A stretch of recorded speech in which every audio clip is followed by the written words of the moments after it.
Welcome back. I suppose I should give this series a name of some description, but I don't have one. So if you have an idea for what I can call this series, let me know down in the comments below. What am I doing? Well, I'm Alyssa. I've actually been dungeon mastering various RPGs for like 40 years now. Yeah, 40 years. And my hope is that I can pass on to you a little nugget of wisdom, answer various questions, whether it's from the comments down below or something that I've seen online, and hopefully give a perspective that you find to be entertaining and illuminating. But first, I almost feel compelled to sort of give you, well, why should I listen to you, why should you've been playing since the since the 40s, not quite that old.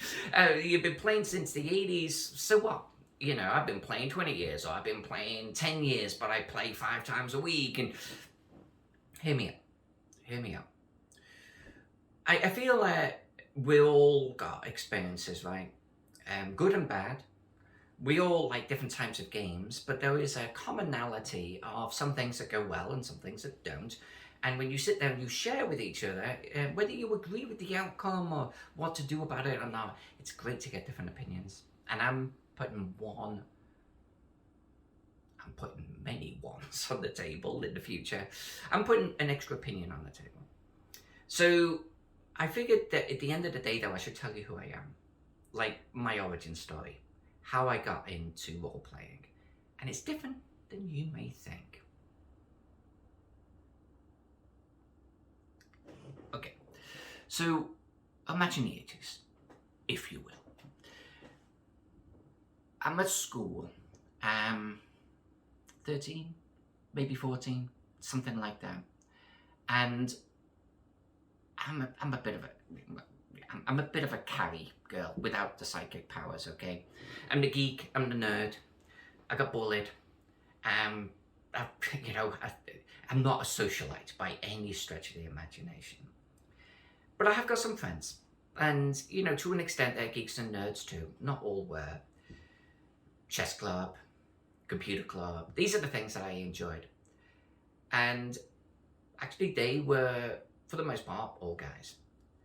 And that was okay, because I got to hang out with them and I got to see things that I wouldn't normally see. They were heavy war gamers.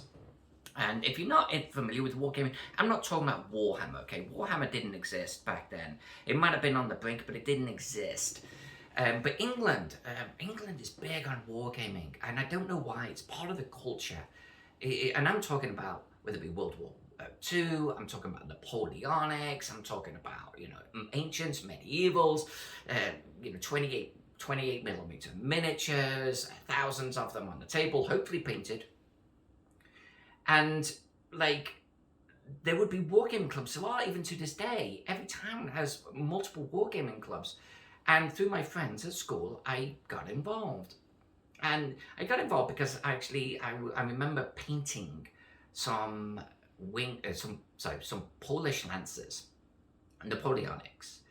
And they're beautiful, the costumes, the colours, the vibrancy. When you put all of this on the table, I defy anyone not to be visually very impressed. Even if you don't want to play, it's a visual feast. And I was like, okay, this is really interesting to be around. I think maybe my love of history kicked in then, certainly my military history love.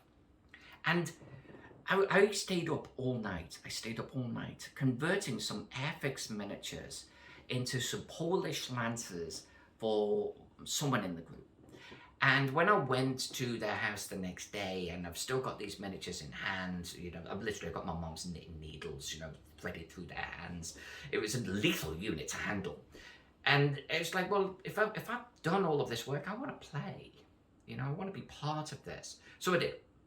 And I played with those guys for years, absolutely years. And that transitioned to hanging out with them wargaming club, right?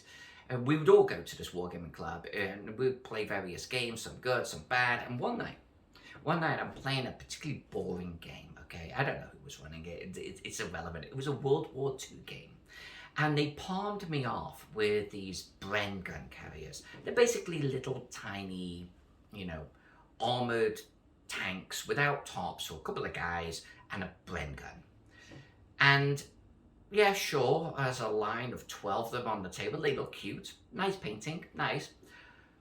But as a game, oh my God, it moved like molasses. It was so boring. And I remember it, it's in my soul. It was like one turn every 2 hours. Particularly if you're the girl sitting there with the Bren guns, you know. You don't get to do anything. In fact, I think I even got wiped out by one player coming over with an aircraft or something and just destroying them all. I started to drift. Of course I did. I'm bored out of school. Well, while all of this is going on, there's a little table in the corner, and that table is more active than any other table combined. And all I hear is, "You killed my wraith with a +1 dagger." I was intrigued. Wraith? +1 dagger? What? And the table was alive with energy. They were so happy. They were so active. They were laughing. And I'm sitting there with my destroyed Bren gun carriers, bored out my skull. They were having fun. I wanted a slice of that.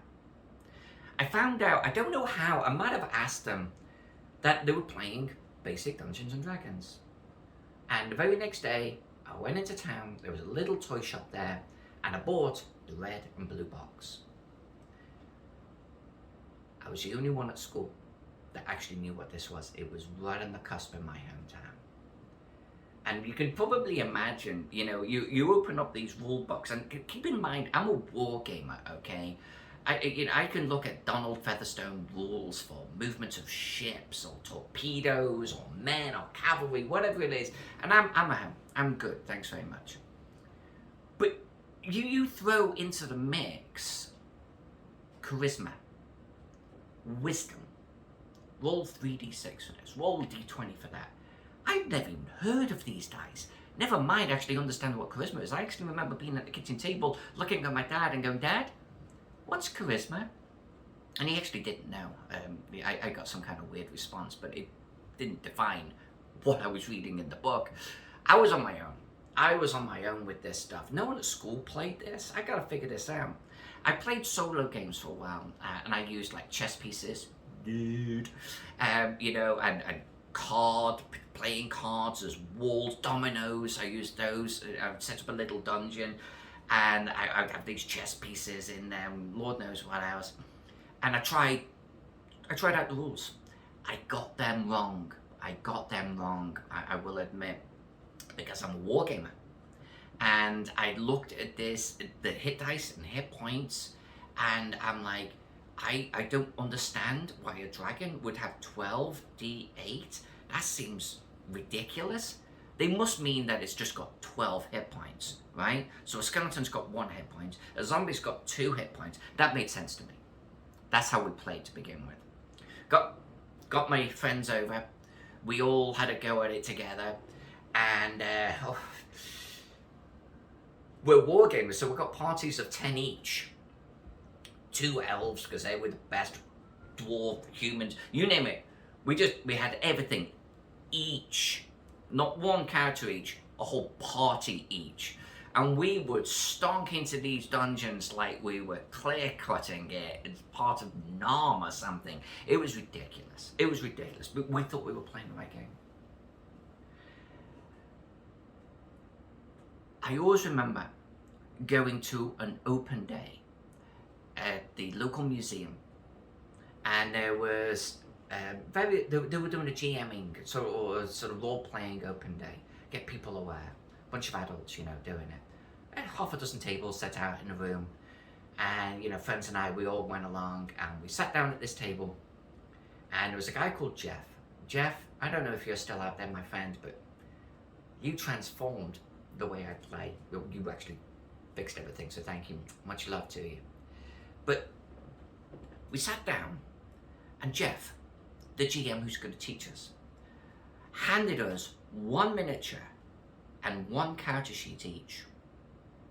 And we all kind of looked at it, and I remember saying, "Where were the others?"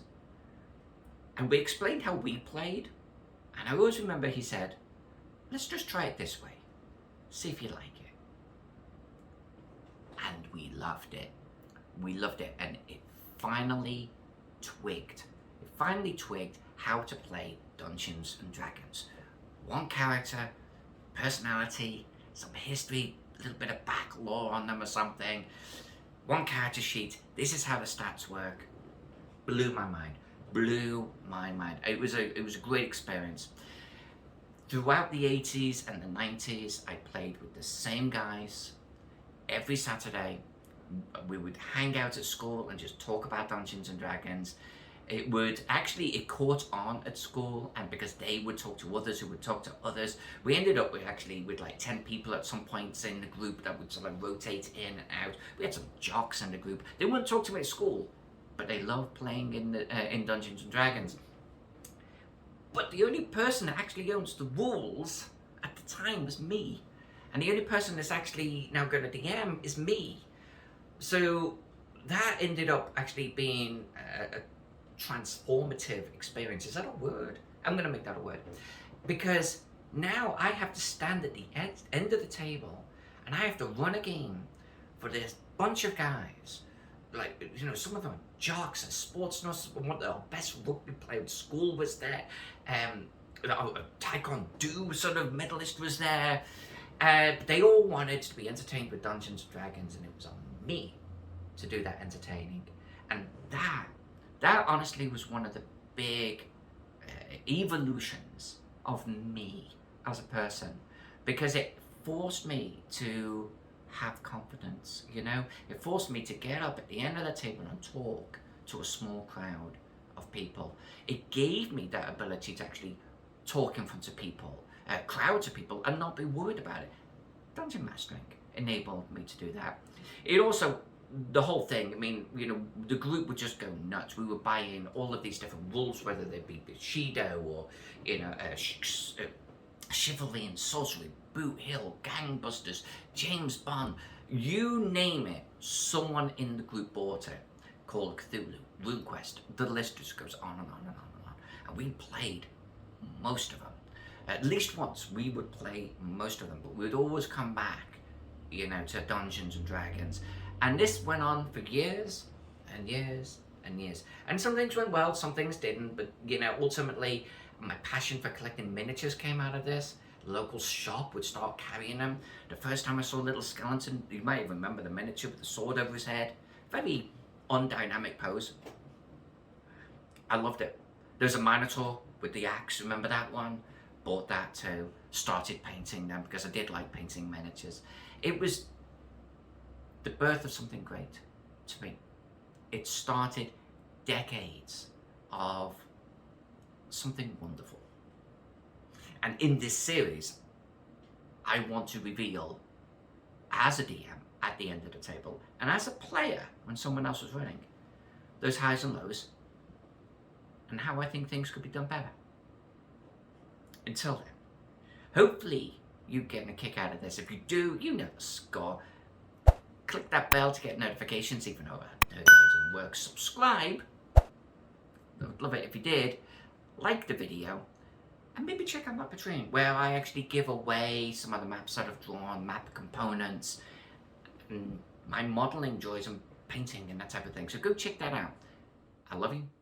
Thank you.